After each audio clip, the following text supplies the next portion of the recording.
Hello guys, welcome back with my channel again, with me again in my channel, that is Putri Nabilla N.S. As usual, I will deliver material from politics, that is power.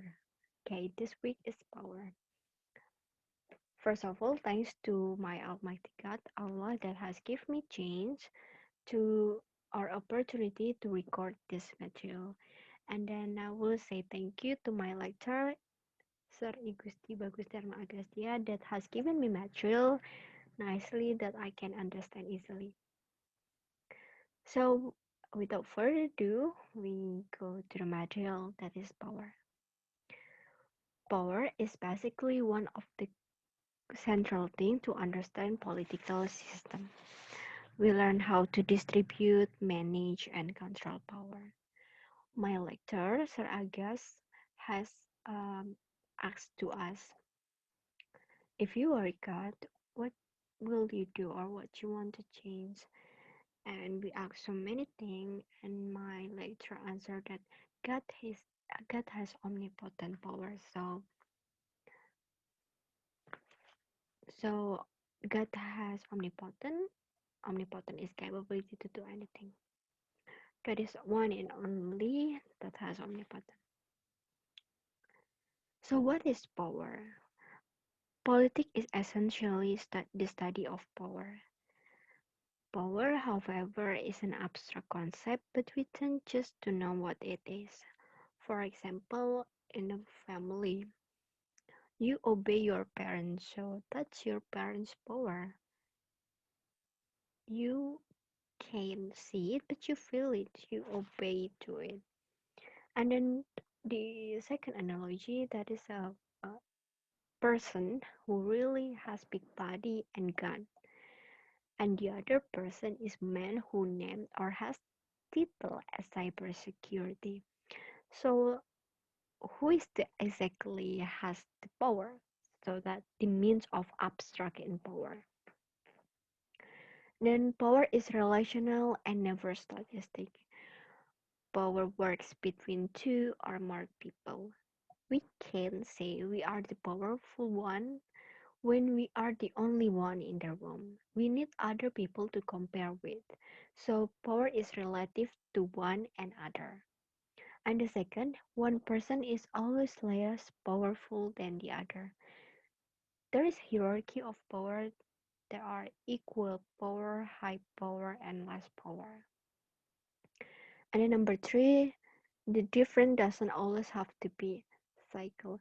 Like I have mentioned before that the example of man who has big body and man who has title as cybersecurity. So maybe the power is on the person in has title on cybersecurity that has physical not too big or strong. And then Stephen looks three dimension of power. The first one is power over an issue, power over an agenda, and manipulation. Power over an issue. Power over an issue is the ability to make someone else do something they would otherwise not want to. When someone has power over us, we tend to do what she or he asks to us, right? So that is power over an issue. The second is power over an agenda. Power over an agenda, that a person has power if they can set the agenda. For example, like OSIS or Senate in campus, like that. They have or the leader have capability to do set the agenda or limiting someone. And the last is manipulation. This is from Lux 2005. There is not the supreme exercise of power to get another or others to have desires you want them to have. That is to secure their compliance by controlling their thought and desires. So manipulation is to shaping their thought to follow our idea. The example like advertisement in television, like that. So the conclusion, power is an abstract concept, but at least you can see it in three dimensions. The first dimension is power that you can tell someone what to do. The second one, you can limit the agenda.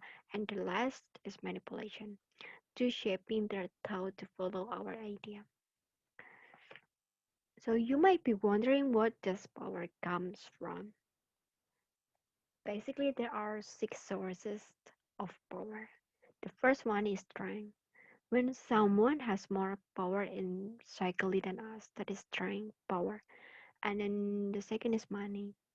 With money, you can bribe a judge, rent a bodyguard, or buy time maybe. And then the three is numbers. More amount people we have, more power we can get. It's about majority and minority basically. And then the fourth is state action. State action is rules or laws that the state create. The combination about strength and action.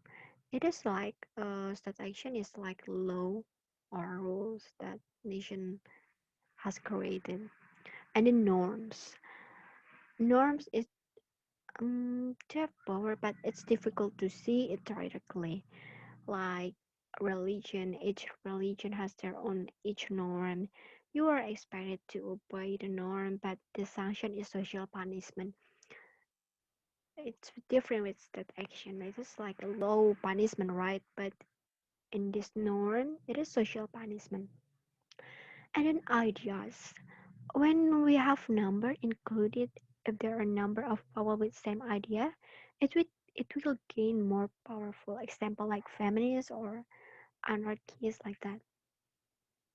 And then state power. There are three state power basically: soft power, military power, and wealth. Military is trying like army or police, soft power is norm or idea, wealth is basically money is to increase military power or to develop soft power basically. And then how is power distributed? Different government have different distribution of power. Some are balanced, some are imbalanced. We take example on North Korea. In North Korea, who what power is distributed? The power concentrated in Kim Jong Un, right? But in Indonesia, Jokowi needs share his power with ministry or coalition. In democratic system, power is diffuse. So this is the opposite thing with North Korea. Really opposite. It's really different. So the conclusion in North Korea, power is concentrated in Kim Jong Un, but in Indonesia, it is concentrated or not concentrated, but diffuse. There is power diffusing from president to minister. In Indonesia, diffuse distribution that is trias politica, executive, legislative, and judiciary.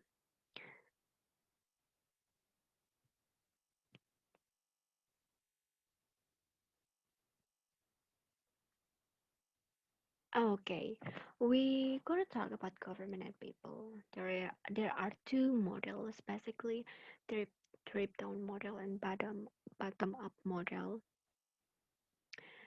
Drip down model often observed in authoritarian states such as North Korea, Iran, China, and the former Soviet Union. In drip down model, government has more power over than people, but in bottom up model, like most democratic states such as United States, Japan, and Indonesia, this advantage and the advantage of these two model is drip down model first. When it comes to authoritarian government, they can respond faster to crisis, like Singapore and Vietnam in dealing with coronavirus issue. And government is good.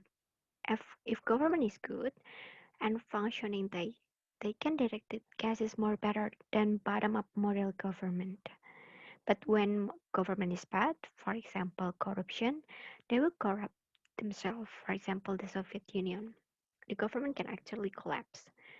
In bottom-up model, the advantage is the government is more responsive about the people want. But the disadvantage is the theory of majority.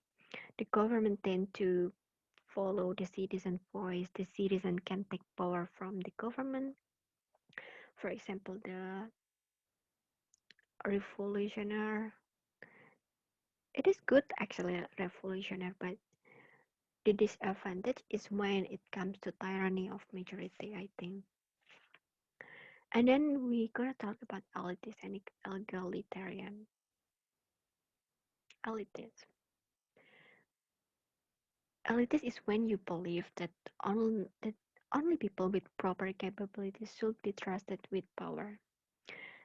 Capability is knowledge, skill, experience. This is viewed by Plato and Socrates. They believe that just only people with proper capability can run the government. Second is egalitarian. Egalitarian when you believe that power should be equally distributed among everyone in the system. So everyone get the equal access to power. This is viewed by Karl Marx and John Paul. Okay, before this, which is distribution of is correct, egalitarian or the elitist one? Until today, there is no single correct answer to this question, basically. And then we go to the idea. We will explain about four ideas here: anarchism, feminism, communism, and anarcho-capitalism. First is anarchism. Anarchism believes that state authority is illegal. There is no state. At some point, actually, anarchists is also need a group people to lead. But this is the belief of anarchism. They don't believe about the state. They don't believe about state authority. And then we go to the feminism. Feminism believes that men already have too much power, so they need to share power with women, at least to be equal. They have problem like there is an equal distribution of power, so it should be equalized. Like they enjoy similar right like that. And then communism. Communism is society without class. People can be separate in working class. It can become very elitist. The group of people know more about the individual. And then anarcho-capitalism. They really don't believe in state. The extreme version that rich people should be free to do whatever they want. Everything is property. The state should provide the basic thing like road, doctor, and etc. But in anarcho-capitalism is about money basically. It's about wealth. And the last, powers should be used legitimately. It is generally agreed that power should be used in a just and legitimate manner. Just is about justice and legitimate is about legal. And legitimacy can come from tradition, habit, history, religion, ethnicity, results, legislation, and international recognition. Yeah, I think that's all for this week. Do you have any suggestions or recommendation, or you want to confirm something, or you want to clarify something, or you want to correct something about my talk, my speaking right now? Please contact me at penabillano or email me at the previous one email, putrin17@gmail.com, or know it in here, Nabilla N.S. 17@gmail.com. And also, I want to give credit. This presentation template was created by Slideshow, including icon by Flaticons and infographic and image by Frepic. So this is my credit. Once again, thank you for watching, and then thank you for Sir August to the material. I very appreciate that. And then please, if you want to confirm or do you want to suggest me, feel free. Just reach me on the email below. Thank you.